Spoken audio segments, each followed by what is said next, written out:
各位朋友，韓紅基金會剛剛傳來的消息真是藏不住了，被正式的立案調查了。各位，在互聯網時代啊，中國的電子政務系統如此的發達，你基金會的錢的每一筆流向都會最終被挖出來的。韓紅基金會數年來啊，收了可能是10幾20億的這些普通的窮苦老百姓的捐款，可是呢，老百姓質疑的是，韓紅拿着這些錢去幹什麼去了呢？他說他不單獨的救助個人，可是每一個捐款的都是這些老百姓啊，這些老百姓如果出现了这种困难的话，你不救助个人，我捐給你的錢你都幹嘛去了呀？韓紅拿着這個錢幹什麼去了？觸目驚心啊！網友挖出來，他們拿着這個錢去買昂貴的救護車和醫療器械去療，然後把這些東西捐給那些看病1分錢不少收的醫療機構了。這裡邊有公立的也有私立的，而且韓紅買的這些醫療器械，高價購買的高檔的醫療器械的採購公司竟然是個皮包公司。有中國的網友認真了這個事兒當然了，對於這種公益的執着還有對於真相的探究是佔主要的，但是呢，咱們也不得不說，你如果把韓紅這個假大善人給挖出來，那你有巨大的破天的流量啊！所以很多中國網友有這個動力，就有一位主播叫遇上主播的這位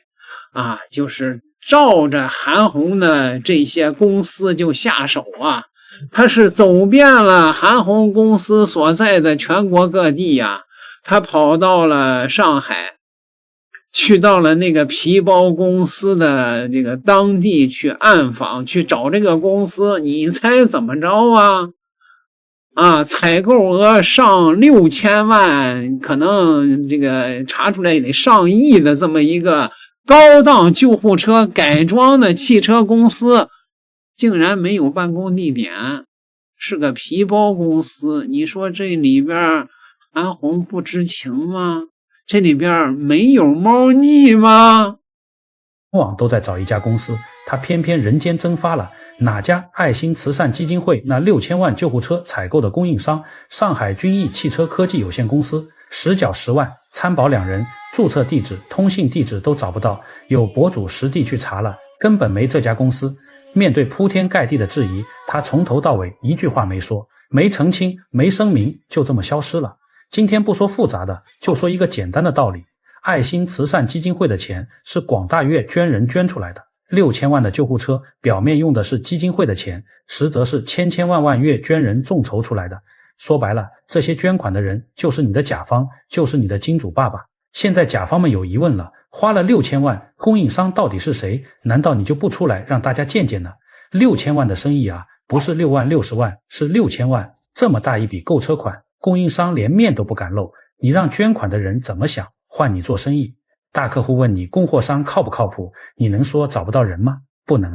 現在最尷尬的是基金會，供應商一躲了之，你躲不掉你收了大家的錢，你就得對捐款人負責，為什麼不出來說個話？6000萬的貨從哪進的？對供應商的資質有沒有經過審核？採購前有沒有實地考察過？當時君毅公司的辦公或經營地點在哪？你越躲，大家越覺得有問題，你越不說話，猜疑就越多。最後受傷害的是那些辛辛苦苦捐款的好心人，是整個慈善的公信力。最新的一個進展今天北京市民政部門給我打電話，他們告知我關於我反映某韓某基金會向和田地區捐贈救護車這個事情他們對外宣稱他們當時交付的是15輛，而實際呢只到位12輛。那麼當地的衛健委也向他們諮詢了他們也沒有給這個回復。然後我將這個事情呢反映給民政部門民政部門呢說經過調查確實只到位12輛，還有3輛車沒到位。他們去詢問這個某基金會，某基金會說等到後續再把這3輛給它補上去說2026年之前肯定會把這3輛補上去。那麼這裡面我就覺得有一個很大的問題如果說我不反映這個事情，那這3輛車你們會不會給它補上去呢？那你們又为什麼前面12輛車都交付了，為什麼後面3輛車不交付？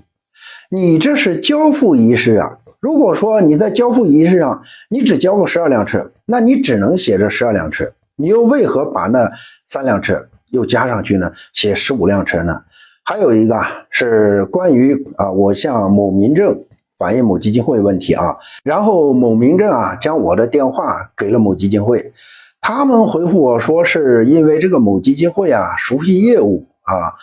把我電話給某基金會是方便某基金會將我問的問題給我解答，但實際某基金會也沒有針對我問的問題解答。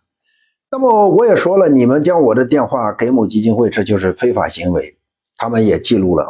他們說還會持續調查。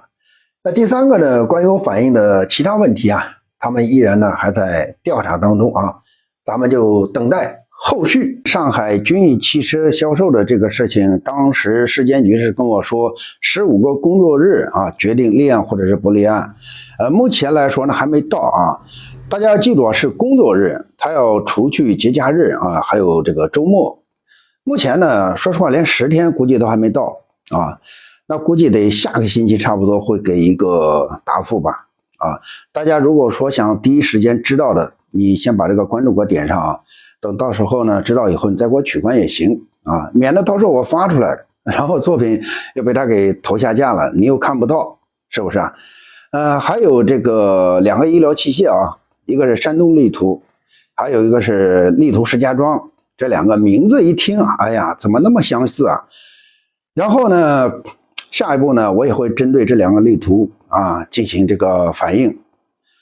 我一個人說實話忙的我都焦頭爛額，忙不過來，兄弟姐妹們。還有一些粉絲帶節奏我估計都是黑粉，你不去做你不去衝鋒陷陣，你還質疑帶節奏一個敢於衝鋒的人，我不知道你是何居心我希望粉絲們你們要鼎力支持我，因為目前只有我在做這個事情。立案了，兄弟姐妹們，我們的付出沒有白費。我剛剛呢收到了上海市金山區市監局給我發的短信，他們說：您好，我局前期收到您關於反映上海君逸汽車科技有限公司的舉報，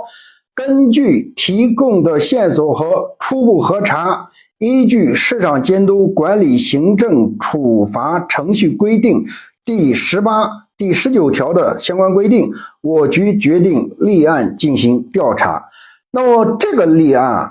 他就是說他已經發現了這個公司他有問題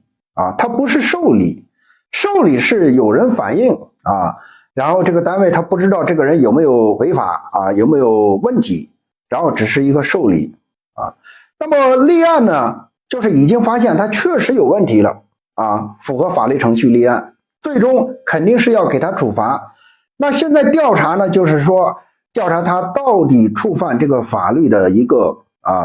輕重的一個程度，到時候給他好定這個處罰。大家知道嗎，兄弟姐妹們，這個成績來之不易，是我跋山涉水費盡千辛萬苦大家也都看到了，大熱天不容易，兄弟姐妹們，大家到我櫥窗裡面多少每個人支持一單，兄弟姐妹們，你們支持我一下，我有路費，也是給我的一個最好的一個鼓勵。兄弟姐妹們，我們要一起加油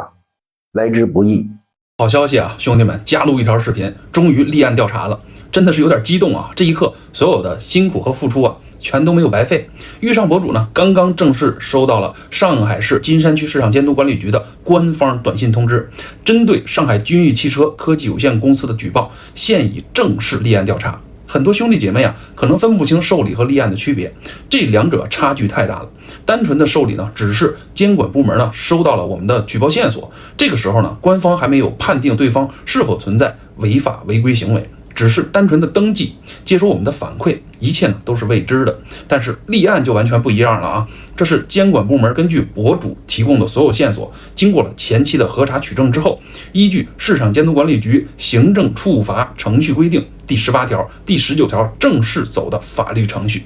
简单来說呢，就是官方已经實錘這家公司確實存在問題，已經符合違法立案的標準了。目前相關部門呢已經正式啟動了調查流程，接下來的工作就是徹查這家公司的違法違規的具體事實，情節輕重，後續呢會根據查實的全部證據，依法對其做出應有的行政處罰。這一步立案呢，就意味着我們的堅持有了結果，只差最終的處罰結果了。說實話，這個結果真的是來之不易啊！為了這次維權，豫上博主呢是四處的奔波，四處取證，頂着高溫酷暑呢來回奔走，耗費了大量的時間、精力和財力，其中的辛苦啊，常人難以體會。我們這些不能去現場的博主呢，只能根據他們提供的線索，自己再查一些資料，跟着一起發布視頻，讓大家去了解情況。網友們的付出啊，也是功不可沒。好在所有的堅持啊都沒有被辜負，終於拿到了這場維權的